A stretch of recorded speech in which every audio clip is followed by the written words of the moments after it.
Warning, the game you are about to see was played during an extreme state of exhaustion while also watching a movie. I must insist that no one attempt to recreate or reenact any of the airs that were performed in this game. Your discretion is advised. Howdy partners! We're gonna go ahead and go over some of those airs I done did in this game here. There's a whole bunch of them, so I hope you can count really high. Pretty early on, I went ahead and skipped over a Moonlight Diana with a Lysandra in the same shop. Then I went ahead and leveled up because I thought I had 3 cultists. Turns out I only had 2. That was a pretty sad moment in my life. In that same round, I made a Zekes and threw in a Zed, and then didn't put the Zed next to the Zekes. I put an Elise there. If you enjoyed these first 3 airs and you would like to see 26 more, all I'm going to need from you is a one-time payment of $0.00. Now I know money is tight for most of us during this pandemic, and if you can't afford $0.00, I'm going to give you a one-time offer to like this video and subscribe to my channel, and you are going to get the full Monty. Welcome to the TFT version of Sesame Street, where you learn to count, as well as some other general scenarios that you should avoid in your game. If you direct your attention to the top left corner, you will see a giant pair of red zeros, which also kind of look like a giant pair of knockers on doors. Are so weird nowadays, don't you think? Anyways, here's our first mistake. Literally have Moonlight Diana and Lysandra in the same shop, but instead I go for a scuffed 2 Sharpshooter 3 Warlord.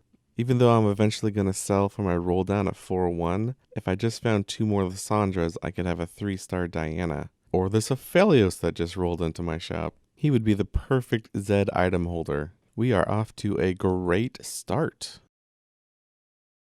This isn't an air, it's actually a tip for you on the carousel. Sometimes you can see people that don't really know what they want to pick and they're kind of rolling around in a circle. So what I do is fake that I want an item and I run towards it, and then they take it because they're stupid. Well, it didn't take long to get to number 2, and this one is a doozy. I still don't even know what happened here. I think what happened is that I thought Kennen was a cultist, and then I saw Eve and Elise and thought, hey, 3 cultists, let's go. And then before I knew what I was doing, I sold my sharpshooters, and how now, brown cow? I end up just throwing on Zed and Eve for shade, and then I don't even put Zed next to the Zekes. Or maybe I just found out that Zekes Elise is secretly OP. No. Turns out the RNG gods were nice to me and they threw me a pike. So obviously I'm gonna have to put it in over Zed, right? Wait, what did you think this was? Play the correct units on the board at all times? No. This is a count with me how dumb I am kind of video. See, even that phrase didn't make sense. This one wasn't really a huge deal because it's just the creep round. Basically, I just bought this Warlord Jarvan and didn't know what to do with all my units. So I just kind of threw them around the board. And if I didn't have that Jarvan, I probably would have lost the round because I have a bunch of 1-star units. I'm just kind of sitting here trying to decide what to do. And then instead of putting on the Thresh with the Zekes, I keep that Elise in there without Cultist. Like, WTF, bro. That also gives me Vanguard with Garen, and now I won't have it for the next fight. I didn't even need to sell it for Econ. Oh boy, here I go killing again. But it's actually my own HP. Would you rather have a pointless 4th Warlord and a 1-star Zed, or a giant Galio dropping on your head? Now that I have 4 Warlords in, my brain says, hey, why don't you just go for 6? Pick up this Nidalee, even though you've missed putting in Cultist 18 times already. So let's sell that Elise so you never will. Problem solved. Remember how important Econ is really early on in the game? Well, wouldn't you rather have 3 Warlord units that you're never gonna play just sitting on your bench though? They just look so pretty sitting there. And then I throw in Zin because I don't even know what to do anymore. 4 Warlords. Trolling myself. Okay, perfect. I can make a 2-star knit. Oh my god. The perfect chance to finally throw in another 2-star unit, as well as another synergy with Sharpshooter, and I sell them both. Cause that's what the bad ones do. I was waiting to see if any of you caught this, but did you see that pike just suddenly appear on the board? Yeah, I didn't want to play 6 units, but I guess the game made me. Sometimes you just feel a little overconfident, and you're like, guys, come on. I don't need cultists. I don't need Sharpshooter. I don't need 2-star units. This one can be a little more forgivable because typically doing the roll down can be a bit of a train wreck. And even though I was able to get 4 ninjas on the board, they're way out of position and I pretty much just get lucky that I win. I was actually trying to play smart and I was scouting around to see which side I should have my Zed jump to, and typically it takes me about 5 seconds to do a full swap. But in case you didn't notice, I started the swap at 4 seconds. So I have Pike stuck on the wrong side of the board. And if you have super duper eyes, you can see this 1000% faster version of me beating this weird Chosen Zed 4 Assassin 3 Ninja team. Maybe I'm not actually doing as bad as I thought. Psych, we're not even halfway through all of my mistakes. And this is stage 4-5. The game's almost over. I ended up getting a little bit unlucky because I really needed that bow to make Rage Blade, but it was already on an Eve, and so that made a 2-star Eve with a bow. And now even though I scouted, I got unlucky again, and I'm jumping into a 3-star Vayne. And I didn't even put my Eve with Rage Blade by my 3 Zekes at Kali. Somehow it looks like I set a record and made a few rounds in a row without making a mistake. And there's even proof because I'm on a 3-game winning streak, which is probably the longest I've been in this whole game so far. I even found a Yone and a Mystic Chosen Shen. But as we all know, all good things must come to an end. So as you can see, I'm scouting all the boards and I'm figuring out where I should have my Zed go. And it seems like both sides are covered, so I decide I'm going to go ahead and jump in the middle. But see that Yone there, chilling next to a Shen? That Yone now has no shield.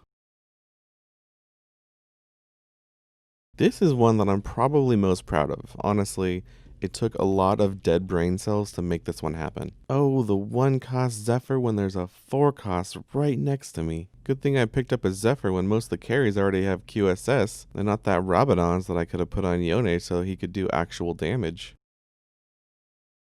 This one you guys are going to go ahead and get a buy one, get one free deal. First course is going to be putting Pike next to Yone when I'm trying to switch sides. And along with that, you're going to get a free helping of forget to use the Zephyr you literally just got in the previous round. That combo comes to a grand total of 2021. Don't forget to tip your waiter.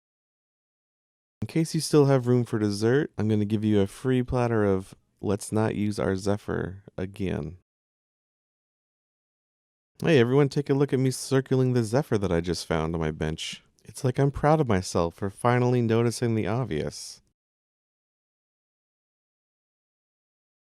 Here you'll notice I have my Kennen just chilling out in the middle of nowhere. Probably could have switched that with Eve so I could give my Kane a better shield. I should have also positioned both my Yone and Pike so I could Zephyr them for key units on the other team. At least I was able to Zephyr cheese that Yone.